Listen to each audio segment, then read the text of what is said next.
So this is about a family business that has innovated, adapted, and grown for nearly 300 years. From time to time, people ask us, well, how has this all happened? I'm not sure we really know. It's kind of day by day. And there's been a lot of good luck along the way, and I'll tell you some stories, and you'll see some of that. But ultimately, it's really been about some philosophies, some practices, and some very strongly held values that have guided our way. We just didn't have Dave Wharton 300 years ago to articulate that for us, but you're going to see it's really in line with the basic evergreen model. So the origins go back to 1728. And a group of business people, included the John Hancock family, had been importing paper from England, very high price. They wanted to start making it locally. They got a 10-year exclusive patent from from Massachusetts Bay Colony to make paper. They made writing, printing, and currency paper, and customers did include Ben Franklin and Paul Revere. That's a photograph of the act that we found in the State House. This cheerful guy, Mark Hollingsworth, was a paper maker from Delaware. He was part of the Quaker community there. For some reason, he came to Boston. Not sure if he was invited to leave or he was looking for a job, but he came and went to work for that business. And in a short time, did very well, and he was able to buy it out. And the business prospered. And I think when I look at that picture, it's a little bit scary, but you can see the determination and the perseverance that kind of got the ball rolling.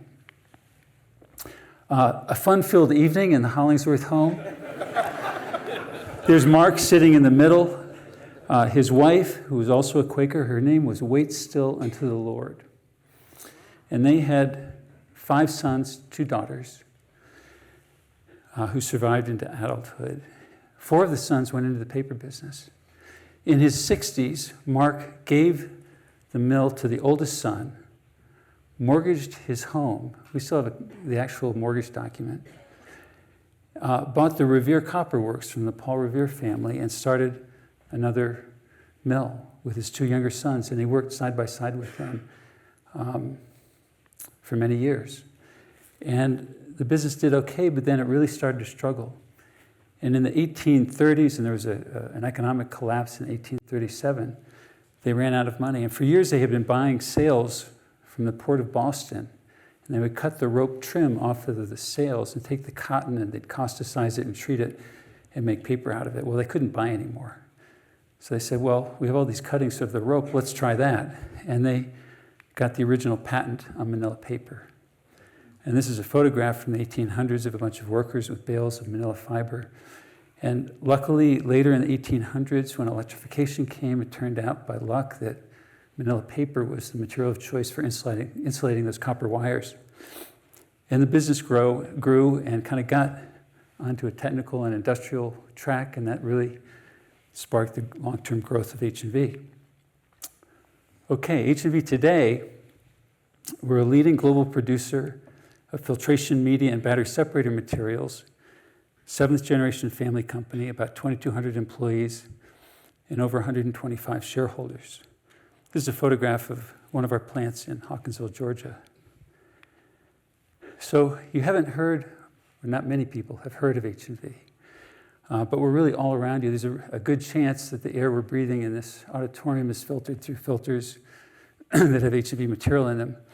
But H&V's filter materials go into hospitals, clean rooms, semiconductor plants, power generation, N95 face masks, ventilators, dozens of different applications all around. And the battery separator materials go into standby power for telecommunications, data centers, and more recently, most start-stop cars have H&V material in them, in the batteries that enable that start-stop functionality. We like to think that H&V's products and materials are really critical enabling technologies addressing some of the most important current needs for clean air, clean liquid, and energy storage. So some of you may remember the bad hair days from the 1970s.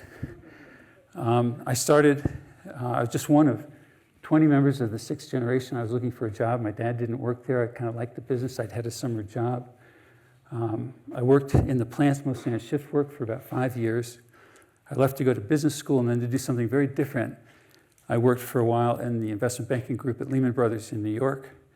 Very different, completely different, non-evergreen headset. Came back, which I'd always wanted to do.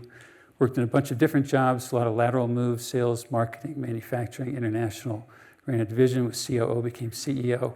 And I'm currently the chair of the board of directors, having happily handed off the leadership role to Josh Ayer, a Tugboat member who's right over here. So what is H&V's purpose? As a bunch of kind of old Quaker family people, talking about purpose isn't all that easy. So I put in a picture of a baseball team from our West Groton, Massachusetts plant, because it's really about people and things that we can do to try to improve people's lives. I've got a few PowerPoint pictures that are kind of the standard, mission, vision, values stuff. And I'll go through that, but when I think about it, my wife said, well, what does this really mean? And it's really, I think of people who were in the generation ahead of me, who I knew very well. And there was a sense of absolute determination, commitment, value, pride, that really has been a key part of why the business has continued. So our mission is creating a cleaner, healthier, more sustainable world. Everything we make just about goes into a filter or a battery. About 10 years ago, we created a mission statement. I'm not going to go through it all, but it addresses the interests of all the major stakeholders, the people, the community, the environment, customers, shareholders, and importantly at the end, and this was drafted with our board of directors, is we want to grow H&V as a privately held and profitable company into the future. And the basic values we distilled down to innovation, commitment or perseverance, and integrity. So how have we been able to reinvent many different times over a long period? And I came across this article by Mark Leslie, who's a professor at Stanford. He said that the key to enduring growth is strategic transformation. When a company is willing to take on the risk of transformation and the risk of existential risks, it can achieve new levels of growth and extend its horizons. So, the typical company will have 1, 2, maybe 3 growth curves. Think of, examples like BlackBerry or Blockbuster or Kodak. And the lifespan of companies is much shorter now. 50 or so years ago, average S&P company was about 50 years old or more. Today, the average in the S&P is about 15 years. So these pressures are really significant. Clayton Christensen, in his great book, The Innovator's Dilemma, wrote that most companies are rarely able to build a case for investing in disruptive technologies until it's too late. Dave, thinking of your presentation yesterday, the pressures on a private equity company, the pressures on a public company, we've had a lot of latitude. And a lot of things we've tried haven't worked, but we had enough persistence and enough commitment to try a lot of different things, and that's worked out. So this is a picture of H&V's history, where we've had many points along the way where we have reinvented our business. We have a team of 130 scientists, 40 of them are PhDs. They work full-time on working with our customers, working in the markets. We have a strong marketing team as well, a new business development team. So we're investing a lot in trying to find the opportunities to grow. There's a strong feeling that we've asked our cousins, our family, to commit a huge part of their wherewithal to this company. And we just don't want to take the chance of being obsoleted. So I've got a few stories of examples of some of this thinking. And by the way, it's not just product and market innovation. It's processes, it's footprint, its capability, its equipment, its people. So back in the 1950s or so, there were many dozens of small family-owned paper mills in the Northeast and the Midwest. My uncle, who was also named Mark Hollingsworth, was head of the company for a long time. He realized we needed to do something different. So he created this brand new plant in Floyd, Virginia. For a bunch of New Englanders, this was our first international expansion. Different process, different technology, not paper at all. In fact, today H&V really doesn't make anything that's paper. It's all specialty materials. But this put H&V on a whole new growth vector. And a lot of our highest performing products have different materials, synthetics, extrusions, a process that uses an electrospinning technology to keep us on the cutting edge. That was a big change in direction. Other big moves. We realized, we made a number of expansions in Europe, but we realized we had to be in Asia. We spent the better part of 15 years traveling China. I can't count how many trips I made, our whole team made, looking for a company, often partners.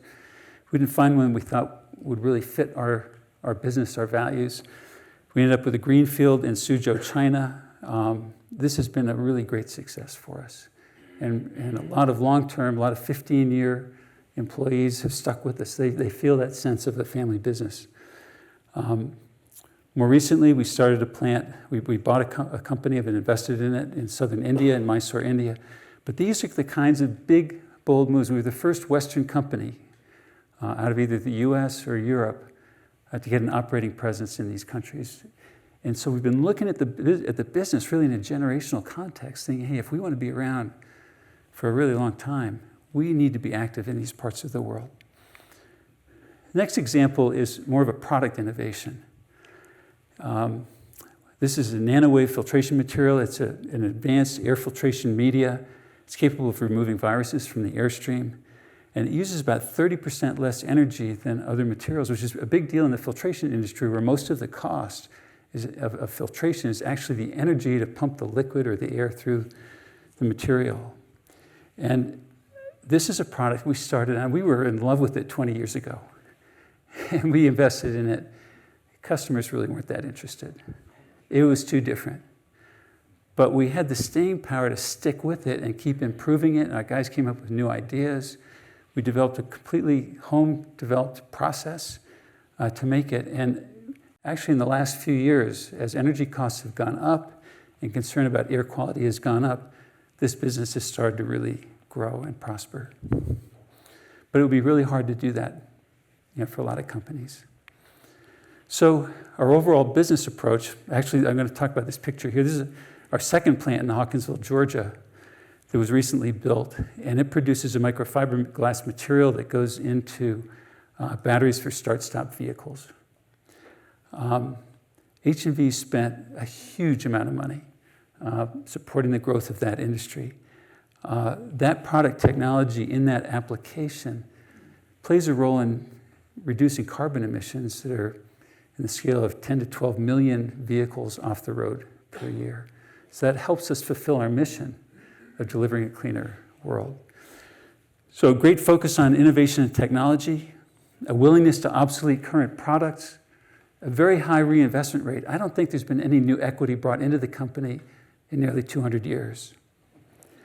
Long-term customer relationships and a lot of great people.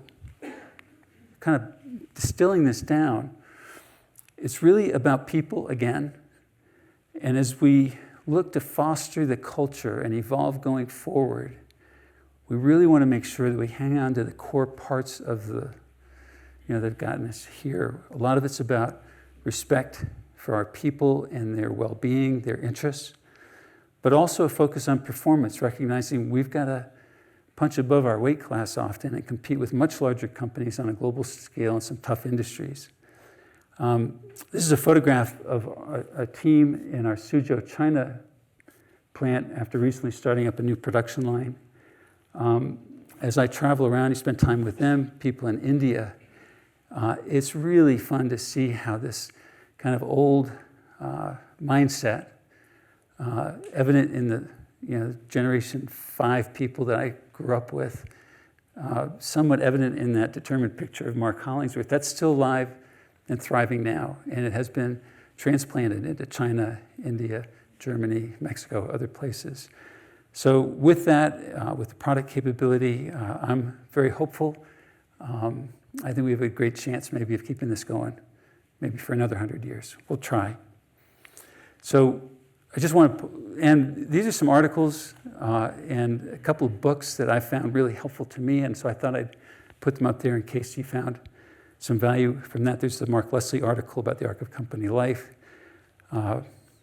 Josh Barron, who's spoken here, and Rob Lockenauer. This Family Business Handbook from Harvard Business Review is terrific. And this whole notion of founder's mentality that I know has been discussed here before has also been very helpful. So with that, thanks for your attention. It's been great to visit with you. Thanks.